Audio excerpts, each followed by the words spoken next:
My name is Helen Cartwright, and at 64, I thought I had weathered enough storms to recognize trouble when it was coming. Yet that morning in the parking garage, as I clutched my purse and fumbled with my car keys, I felt a chill creep up my spine. The air smelled of damp concrete and gasoline, heavy and suffocating. I was on my way to the law office where my husband's inheritance would finally be settled. A meeting that should have been about closure. Instead, it became the moment my entire sense of safety cracked wide open. I slid into the driver's seat, the leather cool against my back, when I heard hurried footsteps echoing through the garage. A man, disheveled and unshaven, rushed toward me with both hands raised as if he feared I might scream. His clothes were stained, his hair tangled, and his voice trembled as he blurted, "Don't start the car, ma'am. Please, just listen. They're trying to take everything from you." I froze with the key halfway in the ignition, my heart hammering against my ribs. "Who are you?" I demanded, my voice sharper than I intended. My late husband had trusted very few people, and I trusted even fewer. The man swallowed hard. "My name's Ethan Wells. I used to work at Turner & Blake, the law firm handling your husband's estate. I know what your daughter-in-law has been planning. She and those lawyers are rewriting the will. They're saying you're losing your memory, that you can't be trusted with your own money. They're going to trap you today." I wanted to laugh him off, to dismiss his story as the ranting of a desperate stranger. But the way his eyes locked onto mine, clear and urgent, sent a shiver down my spine. He wasn't drunk. He wasn't high. He was terrified. And he wanted me terrified, too. For a moment, I gripped the steering wheel so tightly that my knuckles whitened. The thought that Rachel, the woman I once welcomed as a daughter, might be scheming against me made bile rise in my throat. Could my own family really believe I was incapable of handling my affairs? Was this what my life had come to? Being cornered in a garage by a stranger who seemed to know more about my fate than I did? Before I could respond, Ethan stepped closer, lowering his voice until it was almost a whisper. "You can walk into that office blind, or you can walk in knowing the truth. The choice is yours. But if you ignore me, you'll leave today with nothing." The echo of his words clung to me long after he vanished into the shadows, leaving me staring at the ignition key trembling between my fingers. The law firm's lobby smelled faintly of polished wood and coffee, the kind of artificial comfort meant to calm nerves before they tore you apart. My heels clicked against the marble floor as I walked in, every step echoing louder in my chest than in the air around me. I kept replaying Ethan's warning in my mind, trying to convince myself it was nonsense. But each time I tried to dismiss it, a knot of dread pulled tighter in my stomach. The receptionist greeted me with a plastic smile, one I had seen 100 times before. "Mrs. Cartwright, they're expecting you. Conference room B." Her tone was polite, but her eyes flicked down, almost pitying, as if she already knew something I didn't. I pushed open the heavy oak door. Inside, the room was brighter than I expected, with wide windows letting in the morning light. Yet despite the sunlight, the air felt cold. At the head of the table sat Mr. Blake, the senior partner. His tie was perfect, his smile controlled, but there was a shadow of calculation in his eyes. To his left sat my son Daniel, shoulders stiff, jaw tight, and beside him, Rachel leaned forward, her hand resting gently over his, a gesture so practiced it looked staged. "Mother," Daniel said with a nod, though his eyes didn't meet mine. He looked at the table instead, as if afraid of what he might find in my expression. Rachel rose just slightly, her tone dripping with politeness. "We're so glad you're here. Helen, we've all been worried about you." "Worried about me?" The words slid under my skin like needles. I sat down slowly, my fingers smoothing the edge of the folder I had brought, though I wasn't even sure what I hoped to prove with it. Mr. Blake cleared his throat, his voice calm but firm. Mrs. Cartwright, before we proceed, I want to address some concerns. There have been indications that your memory may not be as reliable as it once was. For your protection, and the protection of your estate, certain adjustments have been proposed. The blood drained from my face. Adjustments. Ethan's warning was no wild rambling. This was it, the trap, unfolding right before me. Mr. Blake slid a thick folder across the table, the papers whispering against the polished wood. These documents, Mrs. Cartwright, detail incidents observed over the last year, missed appointments, misplaced bills, lapses in recalling details about your own accounts. We consulted with a physician who confirmed early cognitive decline for your safety and to prevent exploitation. The firm recommends transferring your assets into a trust managed by your son. I stared at the folder, my pulse thrumming in my ears. The words blurred, but I caught enough to know they weren't just mistakes. They were lies. I had never missed half the appointments listed, and the few times I had misplaced paperwork were nothing more than ordinary oversights. Yet here they were, written in neat legal language, turning my life into evidence against me. Rachel leaned forward, her voice soft, the kind of softness that cut deeper than cruelty. Helen, we love you. This isn't about taking control from you. It's about making sure you're cared for. Daniel and I want what's best for you. We can't stand by while you make choices that could jeopardize everything Dad worked for. Daniel shifted uncomfortably, but said nothing. His silence felt heavier than any accusation. I searched his face for some sign of defiance, some flicker of the boy I had raised, but all I saw was conflict and doubt. My throat tightened. You're saying I'm incompetent, I said quietly, though my voice shook with anger. Rachel's hand tightened over Daniel's. No, of course not. But the courts could... We're just trying to prevent that embarrassment for you. Embarrassment? That was the word she chose, as if stripping me of control over my life were a mercy. Mr. Blake adjusted his glasses, his tone steady, professional. This new arrangement is in everyone's best interest. We've prepared the documents. With your signature, this can be resolved today. My hands trembled as I reached for the folder, not to sign, but to steady myself. Ethan's warning thundered in my memory. This wasn't concern. It was conspiracy, carefully scripted and dressed up as compassion. The trap had closed, and I was sitting right in the center of it. The pen in my hand felt like it weighed 100 pounds. I was seconds away from either refusing outright or being cornered into a signature I could never undo when the conference room door burst open with a force that rattled the glass panes. Every head jerked toward the doorway. There he was, the same disheveled man from the garage, his hair messy, his coat worn thin, but his eyes sharp and determined. "Don't let her sign," he shouted, his voice cutting through the room like a blade. "This entire setup is a fraud." Or Mr.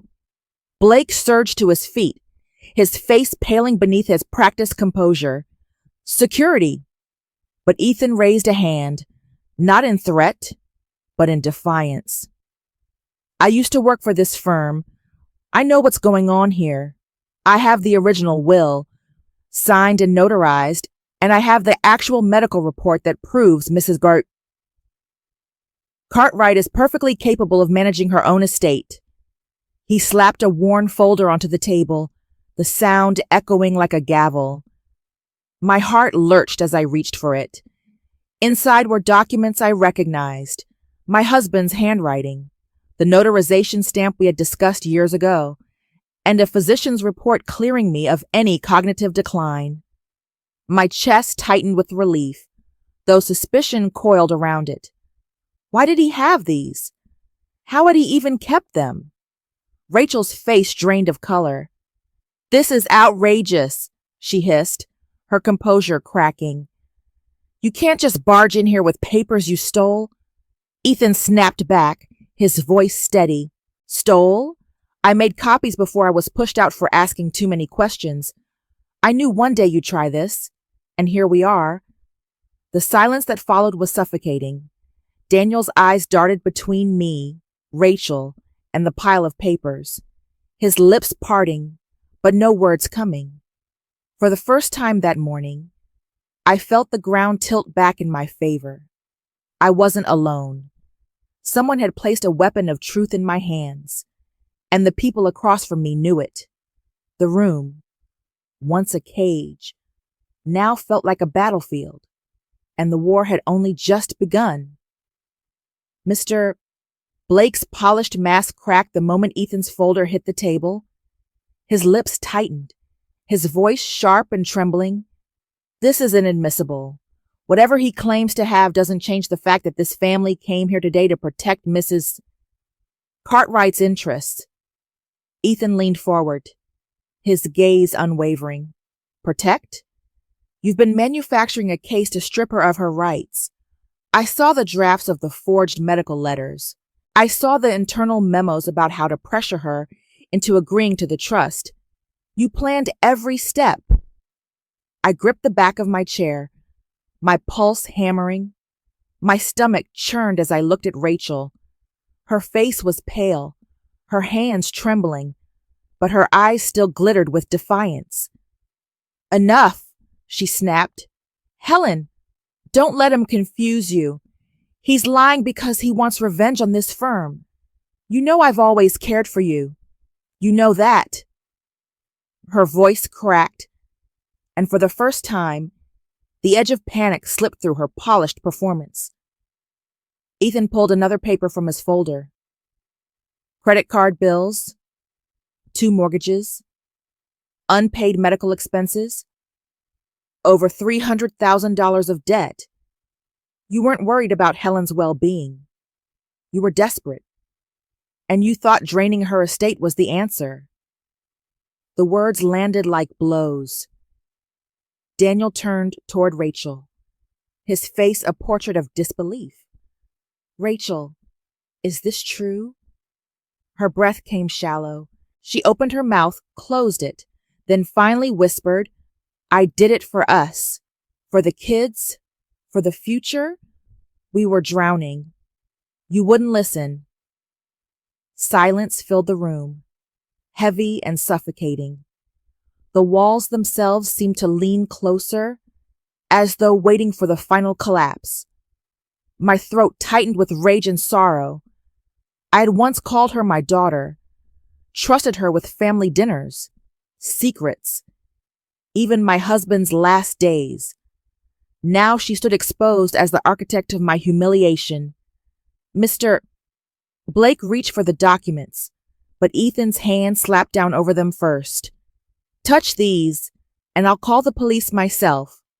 "You won't have to," came a firm voice from the doorway. A uniformed officer stepped inside, summoned by the receptionist who must have overheard the shouting. His presence froze everyone in place. For the first time that morning, it wasn't just my word against theirs. The law itself was standing in the room. 3 evenings after the confrontation at the law office, the doorbell rang. I had barely finished washing my dinner plate when the chime echoed through the house. My stomach tightened. Through the window I saw Daniel on the porch, his posture heavy, and behind him Rachel clutching a casserole dish as if it might soften the edges of betrayal. Against my instincts, I opened the door. The house smelled faintly of lemon cleaner and the stew I had made earlier. When they stepped inside, it was Rachel who moved first. She placed the warm dish on my counter, her hands shaking as she arranged it like a peace offering. Her voice was fragile, but it carried a familiar rhythm, rehearsed. Helen, please, just hear me out. I never wanted to hurt you. We were drowning, creditors calling, medical bills piling up, a second mortgage hanging over us. I panicked. I thought if we secured the estate, Daniel wouldn't lose everything. I thought I was protecting the family. The words should have sounded remorseful, but to me they rang hollow. I pressed my palms against the countertop, grounding myself. Protecting the family? You turned my grief into your weapon. You staged me as incompetent, made me the villain in my own life. You wanted my son to look at me and see weakness. Rachel's tears slipped free, but her chin tilted stubbornly. You've already lived your life. Helen, Daniel and I are still building ours. You don't understand what it's like to watch everything crumble. Daniel shifted uncomfortably, then finally spoke, his voice rough. Mom, I believed her. She showed me pictures of you fumbling with keys, notes you misplaced, stories you repeated. I thought, maybe she was right. Maybe you were slipping. The confession landed like a stone in my chest. I remembered those moments, small lapses any person could have. But in Rachel's hands, they became staged exhibits. My breath caught. You doubted me, I whispered, my voice trembling. Your own mother? Daniel's face crumpled. I should have trusted you. I should have defended you. Instead, I let myself be fooled.